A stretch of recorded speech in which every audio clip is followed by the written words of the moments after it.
Three man committee నోటీసులపై స్పందించారు బోండా ఉమా.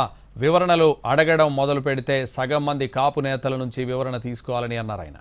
ముద్రగడ సంస్మరణ సభలో తన వ్యాఖ్యలపై దుష్ప్రచారం చేస్తున్నారన్నారు. పార్టీని ఇబ్బంది పెట్టేలా తాను మాట్లాడలేదని, ఇలాంటి వాటికి తాను భయపడే రకం కాదని క్లారిటీ ఇచ్చారు బోండా ఉమా.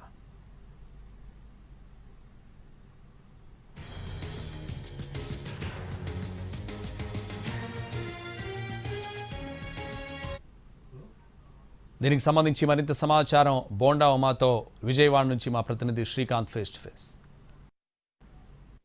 సెంట్రల్ ఎమ్మెల్యే బోండా ఉమా ప్రస్తుతం మనతో ఉన్నారు. రేపు ఏదైతే త్రీమెన్ కమిటీ ఉందో దాని ముందుకి ఆయన హాజరవుతానని కూడా చెప్తున్నారు. ఒకసారి బోండా ఉమాతో మాట. సరే సార్, ఈ ముద్రగడ సంస్మరణ సభలో మీరు మాట్లాడిన దగ్గర నుంచి కూడా పార్టీలో చర్చనీయాంశంగా మారింది. ఆ వ్యాఖ్యలకు సంబంధించి కూడా రేపు వివరణ ఇవ్వాలన్నారు. ఏంటి ప్రధానంగా దాన్ని ఎలా చూస్తారు? అంటే అంతా కూడా ఓపెన్ డయాస్లో జరిగినటువంటి ముద్రగడ్డ గారి సంస్కరణ సభ దాసరి రాము పిలిస్తే కాపు జేఏసీ తరపున చేస్తానంటే నేను వెళ్ళాక అక్కడికి ముందు నేనే వెళ్ళా.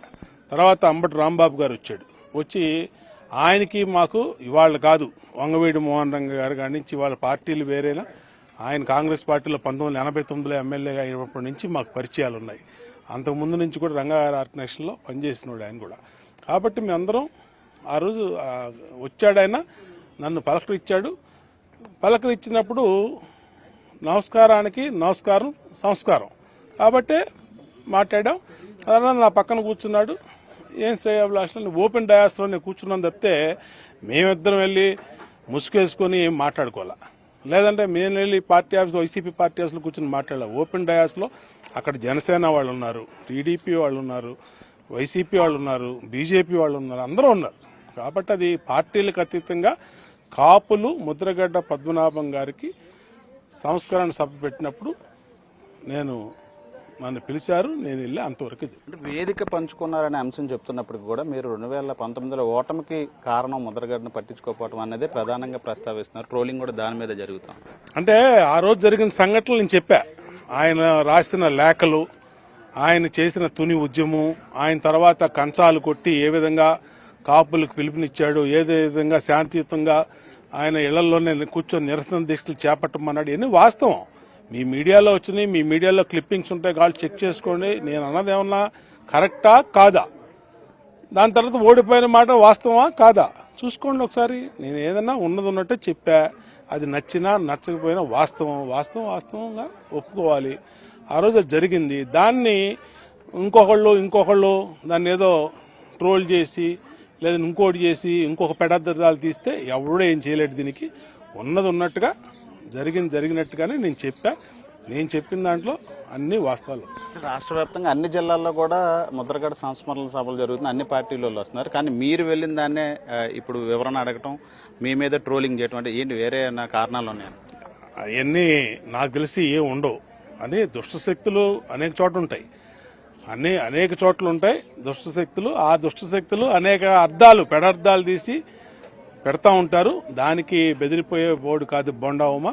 ఖచ్చితంగా వాస్తవంలా చెప్తాం. రేపొద్దున్న ఎవరైతే పల్లా శ్రీను గారు అధ్యక్షులుగా, నిమ్మల రామానాయుడు గారు మంత్రిగా, అధినేత చంద్రబాబు గారు నియమించారో వాళ్ళ ముందు కూడా ఇదే మాట చెప్తాం.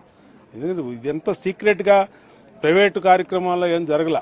ఒక ఓపెన్ డయాస్లో గుంటూరులో పబ్లిక్గానే జరిగింది. పబ్లిక్గా జరిగిన వీడియో విజువల్స్ ఉన్నాయి, నేను మాట్లాడిన ఆడియో విజువల్స్ ఉన్నాయి. అన్నిటినీ అదే మాటని మళ్ళీ ఏం అడిగినా వాళ్ళు సమాధానం.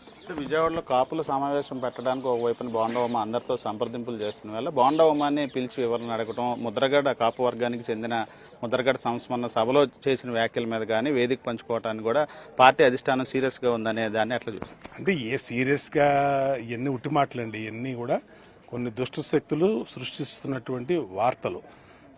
ఒక సోషల్ మీడియాలో ఆ రోజు జరిగిన దాని మీద సోషల్ మీడియా రెండిట్లో కూడా విపరీతంగా హైప్ చేశారు. హైప్ చేసిన తర్వాత పార్టీ నాకు ఈ వివరణ ఇవ్వమని చెప్పి అంది. వివరణ ఇస్తాం. మిగతా చోట్ల కూడా అనేక మంది ఎమ్మెల్యేలు వెళ్ళారు, అలాగే టీడీపీ నాయకులు వెళ్ళారు. ఎవరైతే వీళ్ళందరూ వెళ్ళారు. ఇప్పుడు అందరికి ఇవ్వాలంటే సగం మందికి ఇవ్వాలి. రాష్ట్రంలో కాపు నాయకులు సగం మందికి ఇవ్వాలి. కాబట్టి ఇవన్నీ అనవసరమైన విషయాలు. నేను ఖచ్చితంగా నన్ను ఏమడుగుతారో నేను సమాధానం రేపు చెప్తాను. ఇది మొత్తంగా అయితే రేపు 3 మెన్ కమిటీ ఎదుటైతే హాజరవుతాను. పూర్తి స్థాయిలో ముద్రగడ్డ సంస్మరణ సభలో చేసిన వ్యాఖ్యలు అందరికీ తెలిసినయే మరోసారి చెప్పాయి కాబట్టి కొత్తగా చెప్పేదేం లేదు. రేపు ఆ 3 మెన్ కమిటీ ముందు కూడా ఇదే విషయాన్ని చెప్తాను. ఎవరికి భయపడే రకం కాదు బోండావమ్మ. ఇది కొన్ని మంది దుష్టశక్తులు చేస్తున్న ట్రోలింగ్ అని చెప్పి అయితే బోండావమ్మ చెప్తా ఉన్నారు. Camera person Srinivas, Srikanth NTV, Vijayawada నుంచి.